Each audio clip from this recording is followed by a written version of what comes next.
வணக்கம். இன்னைக்கு தமிழ் வகுப்புல நம்ம இன்னொரு டாபிக் பார்க்க போறோம். அந்த டாபிக் எது அப்படின்னா உரைநடையின் தோற்றமும் வளர்ச்சியும்.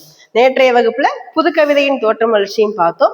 இன்றைய வகுப்புல உரைநடையின் தோற்றமும் வளர்ச்சியும். புதுக்கவிதை சுருங்க சொல்லி விளங்க வைப்பது அப்படின்னு சொல்லி நம்ம ஒரு வரையறை பார்த்தோம். ஆனா உரைநடை அப்படிங்கிறது புதுக்கவிதைக்கு நேர் எதிரானது. நிறைய வரிகள் இருக்கும், நிறைய விளக்கங்கள் இருக்கும். அப்படிப்பட்டதுதான் உரைநடை. ஆதி காலத்துல பார்த்தோம் அப்படின்னா மனிதன் தோன்றுனா அதுக்கப்புறமா தனக்கான விஷயங்களை மற்றவங்களுக்கு தெரிவிக்கிறதுக்காக அவன் சைகை மொழிதான் பேசினான். சின்ன சின்னதா ஒலி எழுப்புனான். அந்த ஒலிக்கு அவன் எழுத்துக்கள் கண்டுபிடிச்சான். அந்த எழுத்துக்களுக்கு அப்புறமா சொற்கள் கண்டுபிடிச்சான். அந்த சொற்கள் அப்படின்னு சொல்லும் போது அதை எழுதி வைக்கணும் இல்லையா? முத எப்படி எழுத ஆரம்பிச்சான் அப்படின்னா மண்ணுல தான் எழுத ஆரம்பிச்சான். அப்ப மண்ணுல எழுதும் போது அதற்கு காலம் ரொம்ப கம்மியா இருந்துச்சு, எளிமையா அழிஞ்சு போச்சுது. அப்ப தான் கண்டறிஞ்ச அந்த எழுத்துக்களும் சொற்களும் அழிகிறத அவனால ஏத்துக்கவே முடியல. அதுக்கப்புறமா அவன் என்ன பண்ணான் அப்படின்னா பாறைகள்ல எழுத ஆரம்பிச்சான். கல்லையும் பாறைகள்லையும் தான் கண்டறிந்த சொற்களையும் எழுத்துக்களையும் அவன் பதிய ஆரம்பிச்சான். அது அழியவே இல்லை.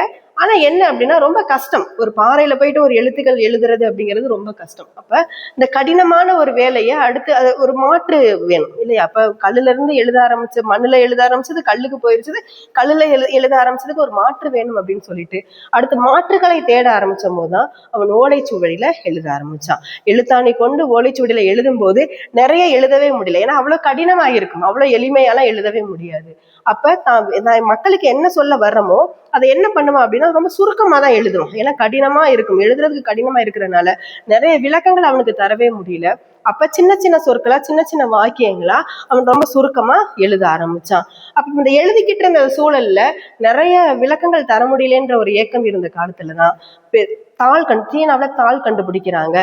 என்னைக்கு ஐரோப்பியர்கள் தமிழ்நாட்டுக்குள்ள வந்தாங்களோ அன்னைக்குதான் உரைநடை அப்படிங்கிற ஒண்ணே அதிகமா மக்களுக்கு விளங்க ஆரம்பிச்சது. நிறைய உரைநடைகளும் தோன்ற ஆரம்பிச்சது. ஏன்னா 19ஆம் நூற்றாண்டுல ஐரோப்பியர்கள் தமிழ்நாட்டுக்கு வந்தபோது அவங்க தனது மத கருத்துக்களை தான் பரப்ப வந்தாங்க.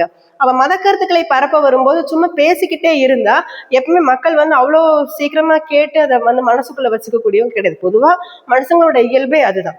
அப்ப சும்மா பேசினா மட்டும் பத்தாது, நான் பேச ஒரு பேப்பர்ல எழுதி கொடுத்தா என்ன, அச்சடிச்சு கொடுத்தா என்னன்னு சொல்லிட்டுதான் முத தரங்கம்பாடியில அச்சு இயந்திரத்தை நிறுவனம் பண்றாங்க.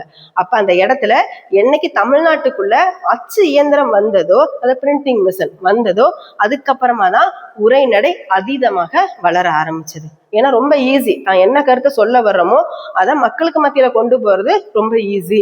அப்ப தன்னோட மத கருத்துக்களை அச்சு அடிச்சு நிறைய பேப்பர்களை விநியோகம் பண்ண ஆரம்பிச்சாங்க. அப்ப மக்களுக்கு அது புதுசா இருந்துச்சு. அதை வாங்கி உடனே படிக்க முடியலன்னா கூட வீட்டுல கொண்டு போய் வச்சு படிக்கக்கூடிய அளவுக்கு மக்கள் கொஞ்சம் முன்னேறி இருந்தாங்க. அப்ப காதுல கேட்கக்கூடிய விஷயங்களை காதுல கேட்டும் பேப்பர்ல படிக்கக்கூடிய விஷயங்களை பேப்பர்ல படிச்சும் நிறைய மக்கள் புரிஞ்சுக்கவும் ஆரம்பிச்சாங்க. அப்ப அச்சு இயந்திரம் வருகைக்கு பின்னாடிதான் இந்த ஓலைச்சுவடியில எழுதக்கூடியது நிறைய மாற்றம் பெறவும் ஆரம்பிச்சுது. அப்ப ஓலைச்சுவடியில எழுதுனா ரொம்ப கஷ்டமா இருக்குங்கிற நிலையை மொத்தமா மாறிடுச்சு. அப்ப அச்சு இயந்திரம் வந்ததுக்கு அப்புறமா நிறைய நூல்கள் தோன்ற ஆரம்பிச்சிச்சு. முத பைபிள தான் நிறைய அச்சு பண்றாங்க. நிறைய மொழிகள்லையும் மொழிபெயர்க்கப்பட்ட நூல் பைபிள் தான். அப்ப அதுக்கப்புறமா நிறைய நூல்கள் தோன்ற ஆரம்பிச்சிச்சு. பொதுவாக இந்த உரைநடை வளர்ச்சிக்கு அதிகமான வித்திட்டவர் யாரு அப்படின்னா வீரமாமுனிவர் அப்படிங்கிறவரு. வீரமாமுனிவர் வெளிநாட்டுல இருந்து வந்த ஒரு பாதிரியாரா இருந்தாலுமே தமிழ் மொழி மேல அதீதமான ஒரு பற்று கொண்டவரா இருந்தாரு. நிறைய நூல்களும் அவர் எழுத ஆரம்பிச்சாரு. சதுரகராதியை எழுதியவர் வீரமாமுனிவர் தான்.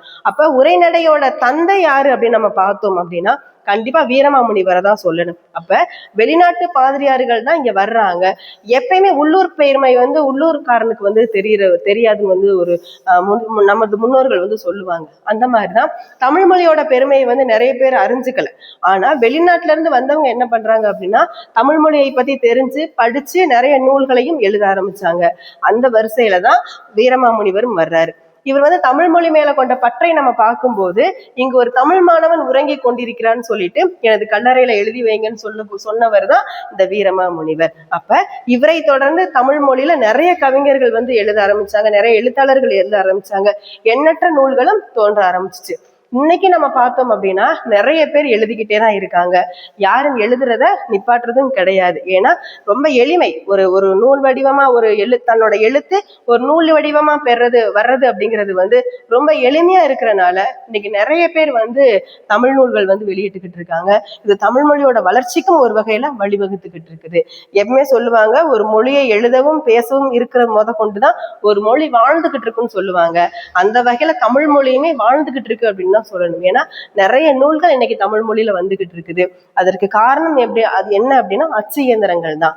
அப்ப உரைநடை அப்படிங்கிறது ஆதி காலத்துல தோன்றி இன்னைக்கு நடைமுறையில எந்த அளவுக்கு வளர்ந்திருக்கு அப்படிங்கிறது தான் இன்னைக்கு நாம இந்த வகுப்புல நம்ம பார்த்தோம். நன்றி, வணக்கம்.